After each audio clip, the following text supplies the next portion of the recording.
Ever since Dutchmen invented short selling in the 1600s, investors have always been trying to make a quick buck off the devaluation of assets.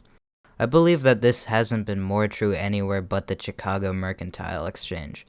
The Merc has had a rich history of investing-related malpractice, and the story of Kosuga and his buddy Siegel is part of it. There are two characters in this saga, a one Sam Siegel and the one Vincent Kosuga.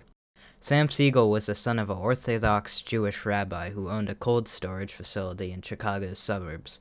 Our main guy, Vincent Kosuga, was a Catholic Russian Jew who owned a farm near the Catskills Mountains in New York. As one does, he started trading wheat futures and lost all of his money, needing to borrow from his friend to cover his losses. Kosuga is quite the character, though. One year, he bought new cars for the guys at the Chicago Mercantile. He gave a Cadillac to one of the brokers, and as they were driving, Kosuga put his feet on the roof of the car. "What the fuck are you doing? You're ruining my car." "Your car?" Kosuga kicked a hole in this dude's canvas roof. When I said Kosuga was a character, I meant it.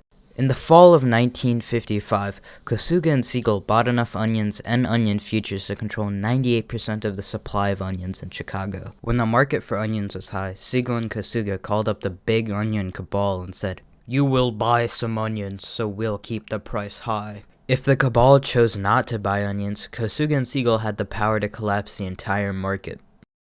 They were doing that anyway, though. Onion farmers started growing more onions, who lost thousands of dollars when Kosuga and Siegel dumped the onions back into the market. This dumping caused the contract price to fall comically far, in turn making Kosuga and Siegel billions. Of course, the fun-hating FTC decided to investigate and filed a complaint against Kosuga and Siegel. Kosuga hired a nice lawyer with the millions he just acquired and said, "If it's against the law to make money in the United States, then I'm guilty."